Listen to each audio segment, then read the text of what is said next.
Hey, this is Charles Onyett with IGN. I'm here with Nick Cullen. Hello, everyone. And Nick is playing Star Wars The Old Republic, BioWare's first MMO, for review. The game is now live. No more beta tests, no more character wipes or anything like that. This is the live game. We have early access, so we're playing a little bit before the official release date of December 20th. Yep.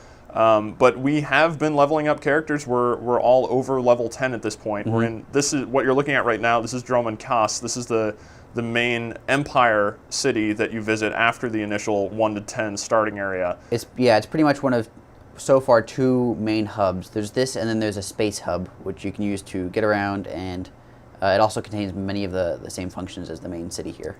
And yeah, that's the Imperial fleet, and you'll actually be returning to the Imperial fleet very often throughout the course of the game. The way it's structured, it's not just one huge open connected world.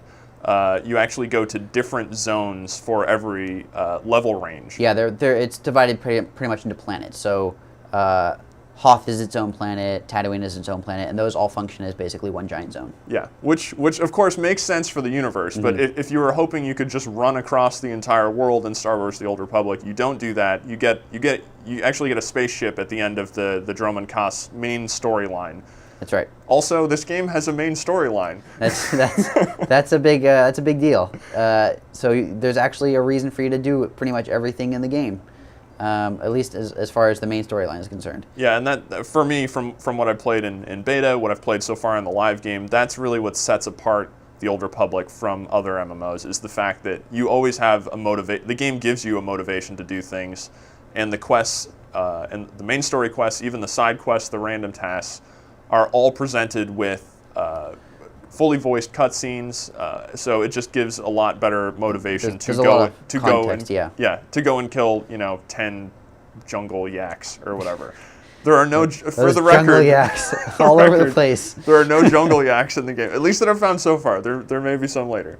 There are ack dogs though, so if you're looking for some ack dogs, they're in there. Yeah.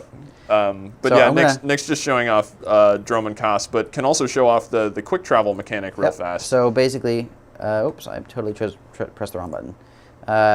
Instead of recalling to an inn or something, like most MMOs do, you have a button that will quick travel you to a location that you've already been to. So it's sort of like a mixture of your standard Griffin Rider and your recall to the inn, except you choose which inn you recall to.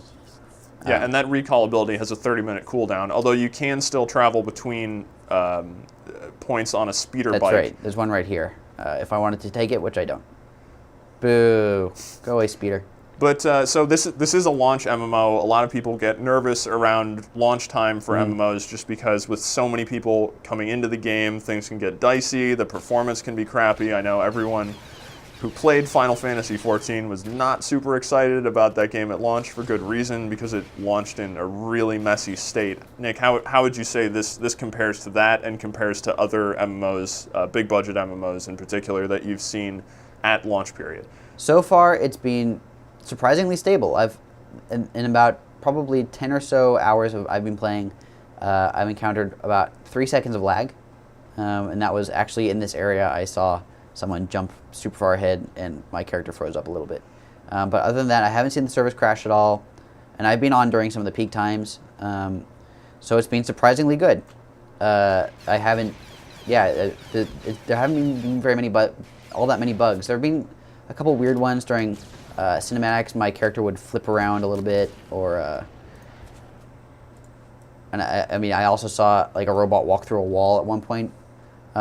So it's not completely bug-free, but it's pretty damn close, at least from what I've seen so far. And it's very possible that this super early part of the game has been polished up because a lot of people have played it already. Yeah, and there appears to be quite a bit of polish built into this game, considering how much content is in here. There's always the concern that with an MMO that the first, roughly third of the MMO experience has been super polished, and then the quality level really drops off after that. I think a lot of people saw that with Age of Conan at launch, where the initial experience was really great, and then once you sort of got into the late 20s and 30s in terms of your levels, it's like, what happened to all the cool content? It all just kind of disappears, and you realize it wasn't actually built yet. Although BioWare said time and time again that they have the main storyline will take you through to the max level. Yep, and BioWare has said that they've put all of the content into the game. It's all active in there. We haven't played through that yet in the final game, so we're getting to that point. But so far, so good in terms of lots of content, lots of dungeons, lots of reasons to group up with people and tackle objectives together. Or I mean, you could solo the game because you do every character class does get a companion character. You can see on screen there, Mako. But yeah, Nick, I guess do you want to just talk about who you're playing right now, what class, and also what Mako is doing? Yes, I do. I'm playing a bounty hunter.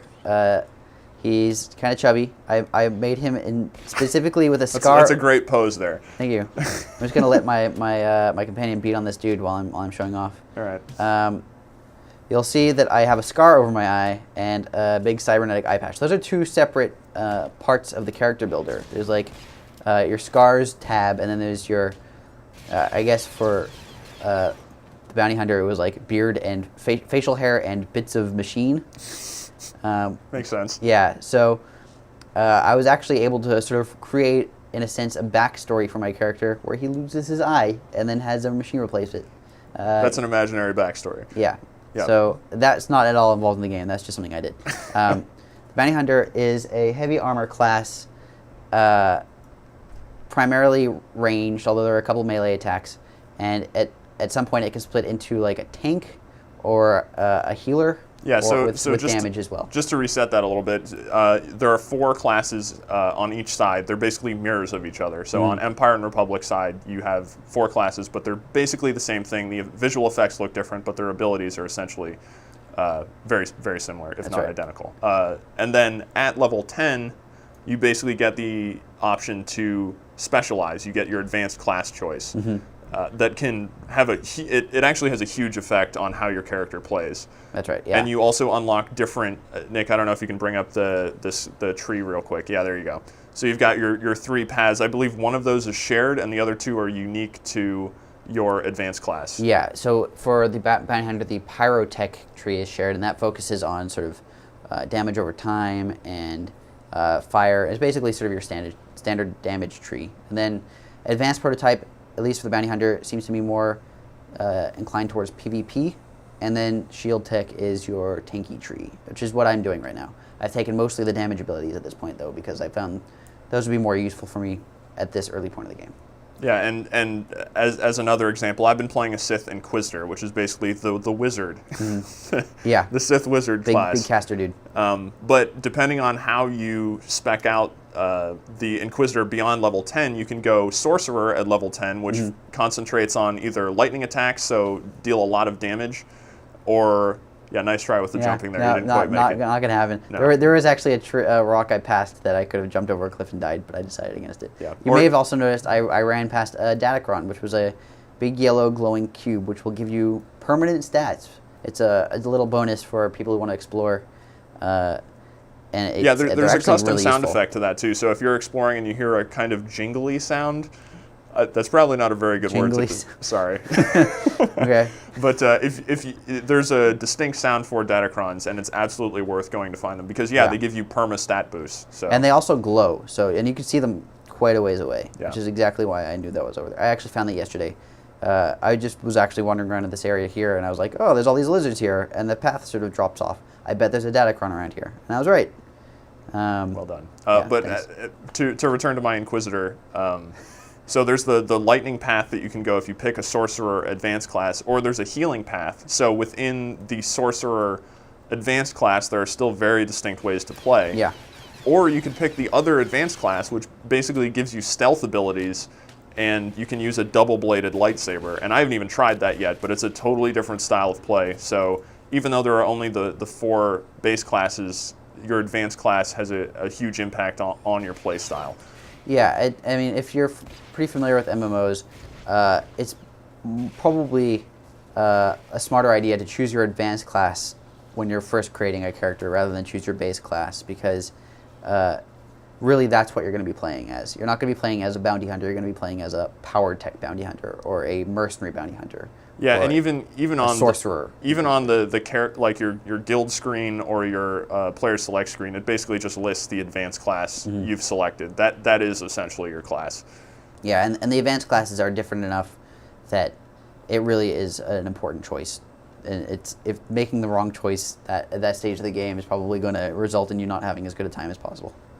And then every class also gets the companion character. I don't know if you want to talk about Mako real quick. Mako is my companion character. The bounty hunter gets Mako around level 7 or 8, typically. She has a lot of sort of bounty hunter style abilities. She has, for example, rail shot, which is a pretty high damage single target ability. She also is capable of healing. That's where her main function for me has come in so far, because I'm not playing the healing character, I'm playing the tanky character. So I can actually choose her stance. I've got like a damage stance or a healing stance for her. I've got her on healing stance pretty much permanently because I don't need the damage stance. But she provides a lot of utility that I don't need to, but theoretically I could. Yeah, so it just makes soloing a lot easier. It does, yeah. If you do get into group encounters, you put together a 4-person party to take on some of the more challenging content. At that point, you can't use your companions anymore. But a nice thing about the game is if somebody drops from the group, they're like, oh, I gotta go eat pizza, or some stupid excuse, or they just drop out of the game entirely. You can just call in a companion character to fill in that slot. And though they may not be as effective as a full player character, it can certainly help in those situations where you really need somebody else either dealing damage or healing or something. Yeah, and each companion has their own affection bar, and their affection is determined, I think we've covered this before, but it's determined by your conversation choices, and you can also give them gifts to make them like you more, just like real life. But basically, oh, Jesus Christ. Why did you bring them here? He's looking for help. You're just backing off. Yeah, that's... Aw, that guy's totally dead now. Yeah, well, he shouldn't have brought him here. I'm in the middle of a video. I just got a commendation. You just got a green item. That's right. It was a commendation. The commendations are used to buy fancy loot from special vendors. So, affection, I haven't actually figured out so far what affection does. I mean, I know that it unlocks quests for your companions, but just to what extent affection is important, or like whether or not it leads to an actual romance or whatnot. I believe it does, but we haven't played enough to actually experience that yet. Yeah, okay. It takes a while to build those bars. Yeah, you get about 15 points minimum for about 40 points maximum for a correct conversation choice, and it looks like it caps out at 10,000. So we got a while. And figuring out which the personalities of your companions is a little tricky because you never know quite how they're going to react. Like I have Kemval, who is a giant monster for my Inquisitor, and he seems to really like responses that involve me being angry and wanting to kill things. Yeah. Although sometimes I select options that I think he's going to like, and then he winds up disliking them, and I actually lose affection rating. So it seems moderately reliable, but not entirely, and that's just something I'll have to experiment more to see if I can do it more consistently. Yeah, there's a similar thing for my companion. Although she doesn't really like me killing dudes, she actually hates that. So, but I'm going dark side, so there's been a lot of tension there. Yeah, and the dark side, light side stuff, that's during conversations where a decision point will come up, like, do you let this NPC live, or do you shoot them in the face and kill them? And if you're going dark side, you're going to want to shoot them in the face, because then you gain dark side points, you unlock access to different types of armor and things like that. That's and right. Your companion may not like that, but I guess you can offset that by finding the gift type that your companion likes and then just giving them presents, because presents totally make up for murder, right? That's how it works. That's what I've found to be true in real life as well. Okay. And you also, there's the entire crafting system to the game, which is another decision that you need to make early on. There's actually quite a few, around level 10, you have to make a lot of decisions that require a little bit of research if you want to do things properly. But you will have to make the crafting decision. As you gain more companions, you can send them out on crafting missions to recover items and things like that. That's right. That tie into your primary production crafting skill, which you can also send them away to do. So, for example, I got cyber tech as my main crafting skill, so I can actually make armor modifications, and weapon mods, weapon or armor mods. They can really go on anything. And droid parts, which are for you get droid companions later on in the game. and possibly even earlier on, depending on your class. And they're basically armor for droids, one of the armor slots. And the mods and things like that are for slottable items. You actually find quite a few of them in the game. And Nick, I don't know if you have any equipped right now. I do. Okay. Oops. Let me have a look Wrong here. menu, Nick. Oh God. So yeah, one of these 8 million windows. Oh, damn it! Hang on. No, you closed the window. I don't even know why that happened. There you go. Yeah. So here, this is the modification menu. My blaster is fully moddable, so there's 4 different parts. And you can pull those. So if you have a cool mod, it has some good stat bonuses. You want to swap it in. You can remove the old mods for a credit fee. Credit being the in-game currency, and you can save those mods, so you don't necessarily destroy them. Yeah. Although it's pretty rare that you're gonna have a mod that you really want to keep, unless you have a rare mod. The mods do upgrade pretty quickly, but do. if you don't want to accumulate items that just have static stat requirements and would rather go the mod route and either buy them on the auction house or craft new mods so that you can always make these items more powerful, that seems to be a viable way to play. I haven't experimented a lot with that system just because my crafting profession is biochem, so I've been making health packs and stat boosts and things like that. But it seems like a cool way to play, a sort of alternative item acquisition path as opposed to the standard, I got a cool item and I'll ditch the whole thing when I find something better. Yeah, and I mean, as a cybertech, I can actually break down these mods into their base components. And that gives you a chance to learn different types of recipes, right? Yes, it does. In fact, we can see if I'm going to learn one in the corner here, in the midst of general chat. Yeah, so that just gave you back some resources on that one. It gives back about half of the resources that I put into it, but it also gives me a chance to learn a better recipe. So if I actually don't learn one here, I can show you one of the older ones I got. Nope. Boo. No such luck. For example, my normal reflex armoring mod has 4 aim and 3 endurance on it, but I made enough of them and broke them back down that I managed to learn a better recipe, which has 5 aim and 4 endurance on it. So it's 2 points better overall.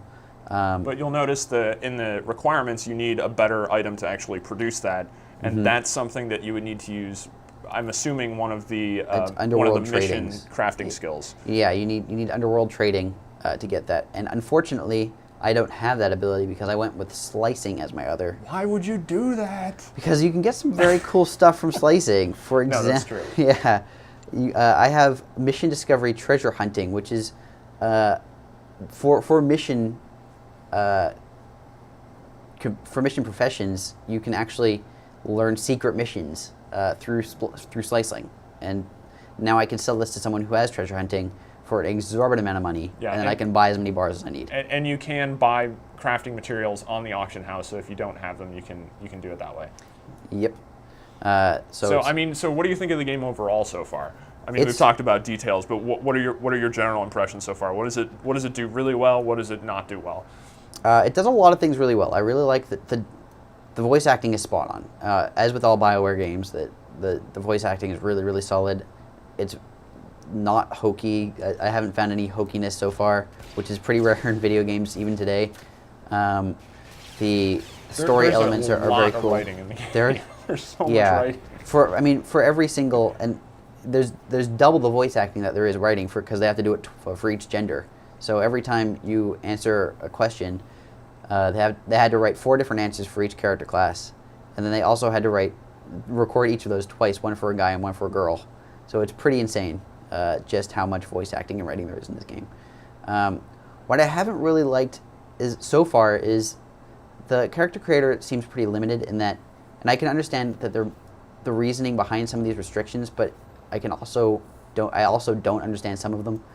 So right now I'm like a human character with some mechanical bits, which makes me a cyborg. There were 4 other races to choose from, and they all conform to the same body shapes, which was like short guy, medium guy, tall guy, fat guy. And in the Star Wars universe, there are like so many aliens that it seems very limiting that those are your only options. If I wanted to play like a Yoda height character, that would be a cool thing, you know? All right, so you do have some complaints about the character creation system, but for somebody who maybe hasn't pre-ordered, who isn't waiting to get into the early access at this point, is this a game you would recommend based on your admittedly limited playtime so far? We're still not very far into the game, but is this something you would recommend somebody should at least try out? I would say if you're an MMO fan, absolutely. It's very polished. There's clearly a lot of detail and love, and the story elements are really cool. But it's first and foremost an MMO. So if you're not really big on MMOs, do some research first. Yeah, in case you're somebody who's maybe only played the Knights of the Old Republic single-player games and thinking, oh, this is a sequel, this is definitely, it plays more like WoW than anything else. Yeah, exactly. All right, and yeah, we're going to continue playing here at IGN. We're running a review in progress on pc.ign.com where you'll find regular updates about what we find in the game, what we think, and lots more video about our experiences in the game world. So for ongoing updates, just head over to ign.com.